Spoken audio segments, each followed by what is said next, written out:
Predator anak masih mengintai. Perlu pengawasan ekstra agar anak-anak tidak menjadi sasaran bagi para pelaku. Lantas bagaimana kita mewaspadai predator anak yang kadang pelakunya berada di lingkungan terdekat?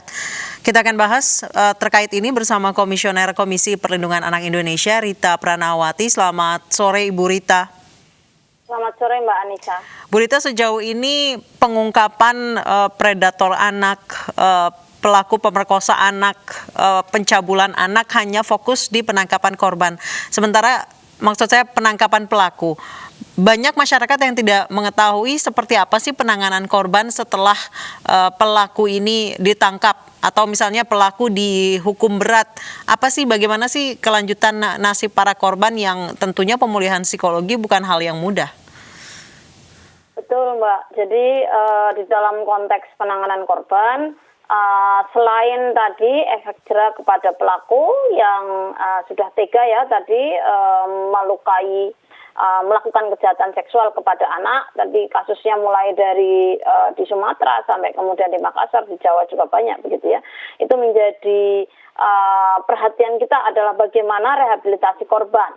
Sebenarnya di dalam konteks Undang-Undang Sistem Peradilan Pidana Anak itu juga sudah ada terkait bagaimana korban mendapatkan pendampingan. Pendampingan ini penting untuk dilakukan karena sebenarnya kalau tidak kelar menangani anak, bagaimana kondisi psikologisnya sembuh, apalagi kemudian kalau kemudian anak ini hamil begitu ya, ini menjadi PR di masa yang akan datang. Anak-anak ini ketika menjadi korban dan tidak mendapatkan pemulihan psikologis, tidak mendapatkan dukungan di lingkungan sosial, kemudian juga oleh orang tuanya begitu ya, itu akan memiliki beban masa depan yang tidak mudah dan itu akan menambah beban sosial kita di masa yang akan datang. Kalau dari catatan KPAI sebenarnya ada tanggung jawab pendampingan ini kan tidak hanya di pemerintah pusat gitu ya, tetapi juga ada di pemerintah daerah. Nah, kalau catatan KPAI sebenarnya terhadap rehabilitasi korban, ada rehab-rehab yang kadang-kadang tidak selesai karena situasi kondisi orang tua. Misalnya memilih berpindah, kemudian tidak selesai di dalam konteks keluarganya juga menolak gitu ya. Itu juga ada, Mbak. Dan anggaran lembaga terbatas. Catatan KPAI menyebutkan misalnya yang korban tuntas itu ternyata baru 48,3%. Tahun 2019 KPAI melakukan studi di hampir 25 provinsi ya di Indonesia. Kendala-kendalanya adalah karena keluarga korban juga menolak, merasa malu. Stigma yang dirasakan korban itu seringkali tidak hanya stigma atas kasus dan pemberitaan, tetapi juga oleh lingkungan sosial, sehingga kemudian memilih berpindah. Padahal mereka sekali lagi adalah korban begitu ya. Tadi kan kasusnya bisa laki-laki ke laki-laki, kemudian bisa laki-laki ke perempuan, dan yang menyedihkan sebenarnya adalah soal incest, baik oleh ayah kandung maupun ayah tiri ya. Bagaimanapun mereka adalah penanggung jawab dalam konteks pengasuhan. Saya sepakat dengan tadi beberapa Polres yang melakukan pemberatan sepertiga. Jadi kalau 15 tahun hukumannya ditambah 5 tahun lagi, jadi 20 tahun itu tuntutan hukumannya, Mbak. Baik, para korban ini sering mendapatkan sanksi sosial juga, padahal mereka sebenarnya adalah korban. Bagaimana cara KPAI untuk menghindari atau mengurangi kriminalisasi para korban ini? Ya, betul. Jadi misalnya kalau kemudian dia hamil dianggap mempermalukan sekolah gitu misalnya ya. Kemudian dikeluarkan. Iya, stigmanya kamu nggak benar, kira-kira begitu. Jadi kemudian dikeluarkan. Padahal dia sesungguhnya adalah korban. Kalau tadi kasus-kasus incest itu kan dia korban.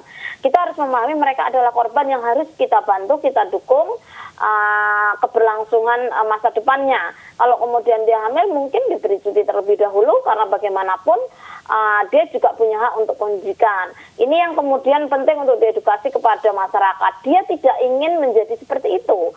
Dia tidak ingin mengalami kekerasan seksual. Justru mereka korban yang sangat membutuhkan dukungan lingkungan sekitarnya. Pertama keluarganya nih, Mbak. Kalau di dalam konteks kasus-kasus kekerasan seksual yang biasa, biasanya dia mendapat dukungan.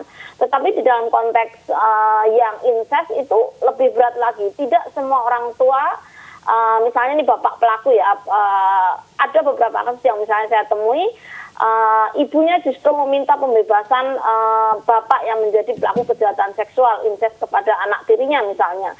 Itu ada Mbak, karena misalnya bilang kamu terlalu genit menggoda bapakmu misalnya. Itu kan nggak mungkin di dalam konteks relasi kuasa. Harusnya orang yang di dekatnya, ibunya yang harus menyelamatkan masa depannya itu membelanya, tetapi situasinya sering terbalik. Makanya kemudian kita penting untuk memahamkan bahwa ketika mereka adalah korban, dukung mereka, karena dukungan itu tidak hanya dibutuhkan dari keluarga.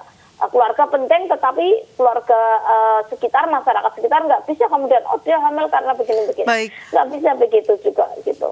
Baik, Ibu, dari tadi kita hanya membicarakan terkait dengan masalah hukuman terhadap pelaku dan juga rehabilitasi terhadap korban. Sejauh ini untuk aksi preventif untuk mencegah pelecehan seksual terhadap anak, terutama yang dilakukan oleh keluarga terdekat seperti ayah atau ibu tiri, sejauh ini pencegahannya yang dilakukan apa, Ibu?